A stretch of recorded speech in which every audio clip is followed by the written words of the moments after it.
Well, normally you see one of our favorite design experts, Tam Stone, dressed up in nice clothes and heels. She always looks fabulous, but she ditched those heels for hiking boots and really warm clothes because she went to base camp of Mount Everest. How cool is that? And Rob is chatting with her this morning to find out a little bit more. That's right, Lisa. Look, we absolutely love Tam Stone, and she's a ladies' lady. All right, very.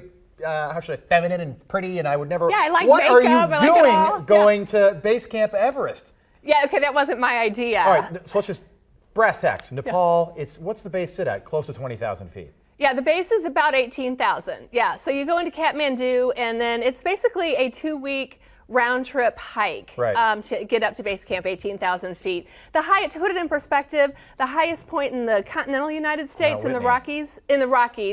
Well, in the Rocky Mountains is 14,400, so you're the 14ers. Everest is 29,000, and base camp, just where they start everything, is 18. It's in the Himalayas. They call it the roof of the world. Yeah, up there. yeah, it's the highest mountain chain yeah. on Earth. Now, I've never gone. We were talking about this before the show. I've never been up to anywhere near that altitude. But my sister got married in Colorado, and we weren't up at the top of a mountain. We were at the base. Sure. And my brother and I went for a jog, and I started seeing spots after like 60 feet. Yeah. What was it like at 18,000 feet? You know, the training process is when you go up to altitude, you have to acclimatize. And so we actually had built-in acclimatization days, which when you would climb up above about 2,000 feet at a time, you have to wait a day, you hike up 1,000 feet and drop back down and sleep lower. And what that does is it allows your body to acclimatize at that level before you continue on higher. So we had 2 built-in acclimatization days where we spent 2 days and an overnight and did like a day hike in between. So it's not like you can just race right up to 18,000 feet from 11,000 feet or so at the airport. It's just not possible. So you even have to acclimatize before you get to the base camp. I didn't know that. Yeah, just to get up there. Just to get up there, you need to acclimatize every 2,000 to 3,000 feet. Now, I know you mentioned the airport. I'm not a great flyer myself, but this is not like you take a Delta flight from New York to Nepal. I saw it in the movie Everest, which, by the way, didn't end so well for the climbers. That's a true story. That it movie, is a true Everest. story. Yeah, a tragic story. Very tragic. Yes. But they land in this little. I mean, it looks like a joke of an airport. Is that real? Yeah, no, it's very real. Okay, so you do fly commercial to Kathmandu, and then from Kathmandu you fly into Lukla, which has been touted as the world's most dangerous airport. I think there are several that fall into that category, but it's at a 12-inch slope. You can see the photo here, and literally that's the end of the runway there, right at the right. So and it ends in a cliff. So you come in, you stop immediately and turn right in, and it is like a NASCAR pit stop.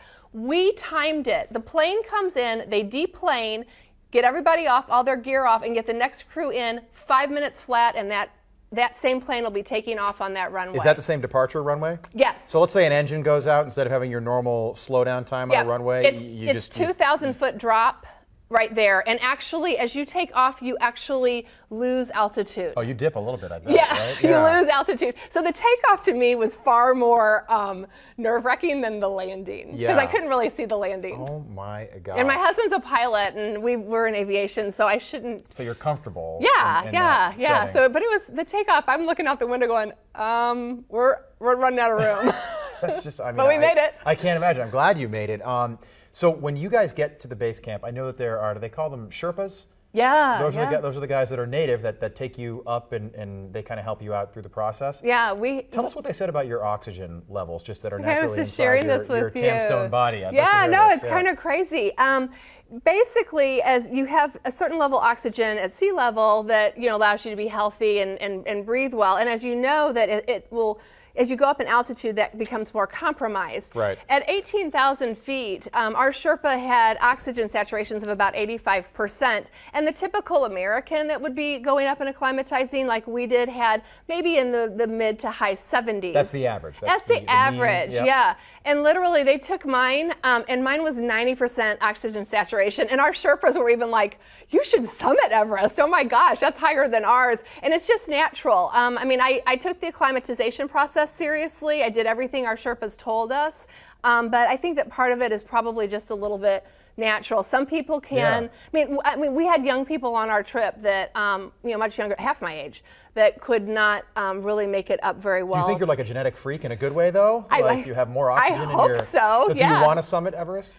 You know, I came home and honestly, I mean, I haven't really shared it with anybody, but for about a week or two, Right, there's nobody. I This did. is, yeah, this is, I know, my yeah. husband doesn't even know Right, this. right. I mean, I really kind of considered it, and I thought I'd start with the 7 summits first. Okay. But I kind of got over that. I mean, I got back to reality. I'm back to doing what I love in my work. But you know, you come off a trip like that. It was the most incredible vacation of my life. Yeah, you're So, glowing right now. Just so the viewers know, the 7 summits are the highest mountains on each continent. Is that correct? So Correct. here it would be Mount McKinley, and, Yes. and Everest would be Asia and all that. All right, well, we're going to get to more of what you actually, your profession coming up a little bit later in the show. How to prospect for home decor while you're traveling this summer. We'll have more with Tam in just a few